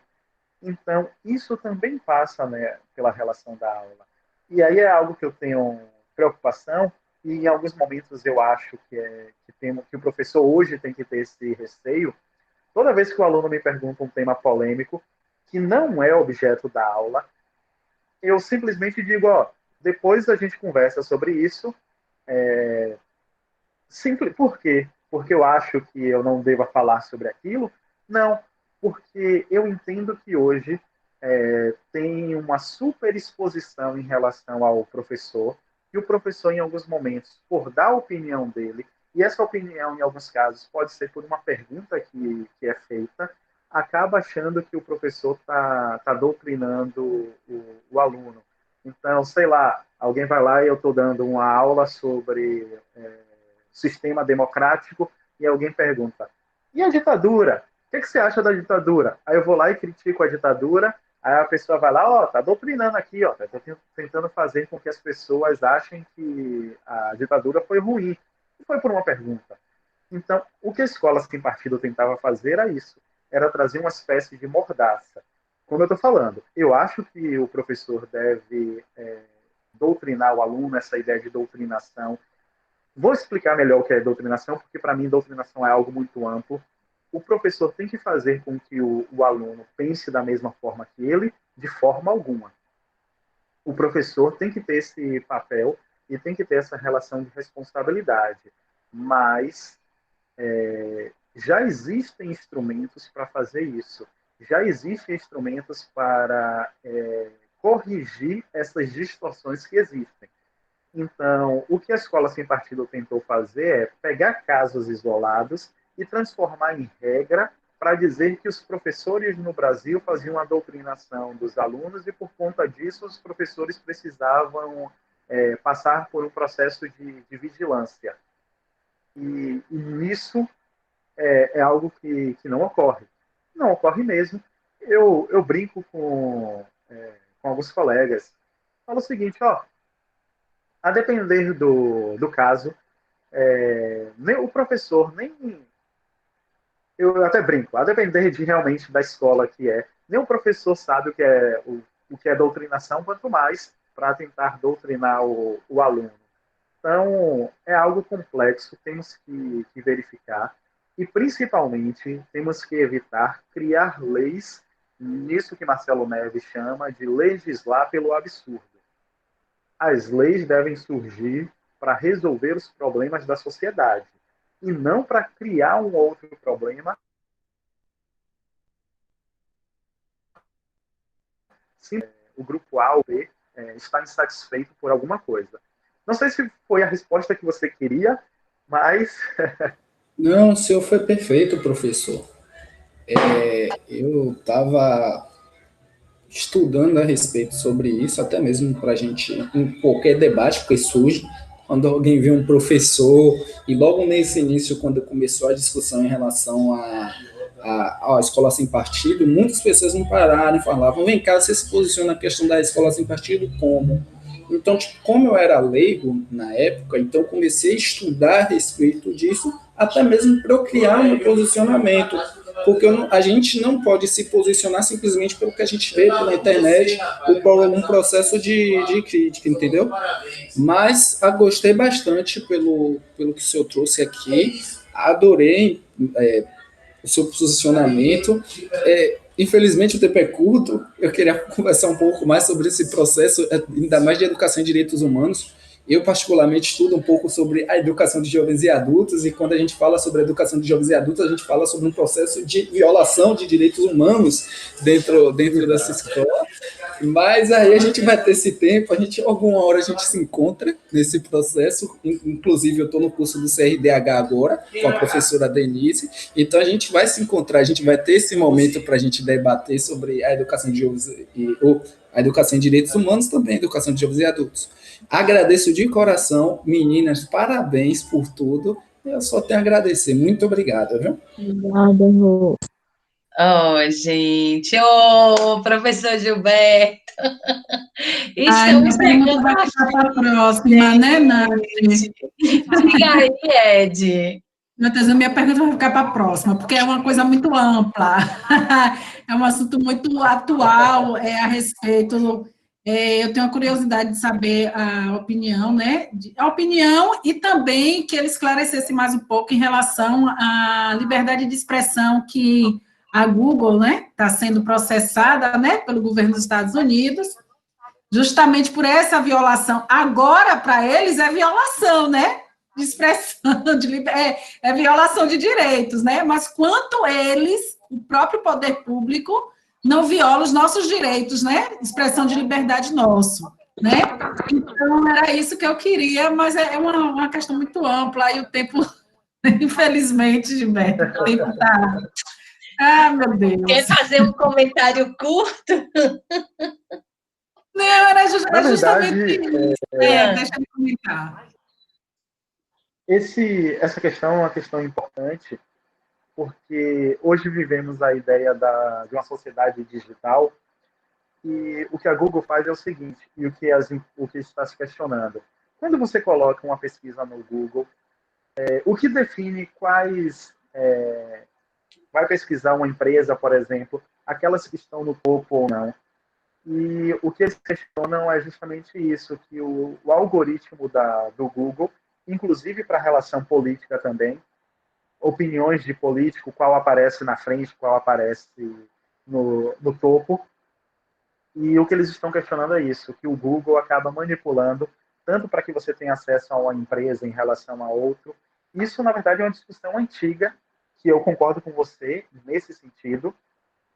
Agora que o governo está processando, mas as empresas já questionam isso desde 2016 e nunca teve esse debate em relação ao Estado. Mas agora, como o próprio Donald Trump está questionando isso, porque ele está sofrendo por conta disso, ele resolveu processar a Google. Mas, realmente, isso é um debate amplo que acho que só isso dava uma discussão. Com certeza. Dava mesmo, viu? Com certeza. Mas, quem sabe, a gente não marca um outro momento, ainda com PREC mesmo.